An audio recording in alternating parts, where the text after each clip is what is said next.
श्री स्वामी समर्थ. तुमच्या घरात कोणती समस्या आहे का? किंवा सारखी कोणती ना कोणती तरी अडचणी येत आहेत का? किंवा घरात कोणीतरी सारखे आजारी पडत आहेत का? किंवा घरात भांडण तंटण वाद चालू आहेत का? तर आज तुम्हाला मी सोपा उपाय सांगणार आहे. तो उपाय दर गुरुवारी करायचा आहे आणि हा उपाय अगदी सोपा आहे. हा उपाय म्हणजे एक नारळ पूर्ण सोलून देवाजवळ ठेवावा, शेंडी देवाकडे करावी, सकाळी आणि संध्याकाळी एकानंतर एक असे 7 कापूर जाळायचे आहे आणि ते कापूर जाळताना तुम्ही श्री स्वामी समर्थ आणि गायत्री मंत्र हा जप करायचा आहे. आणि हा नारळ घराच्या कोपऱ्यात किंवा आडगळीत ठेवला तरी चालेल. त्यामुळे तुमची इच्छा पूर्ण होतील, तुमचं इच्छित फळ मिळेल आणि घरातल्या सगळ्या अडचणी दूर होतील.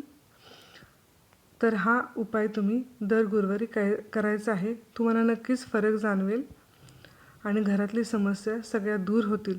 श्री स्वामी समर्थ.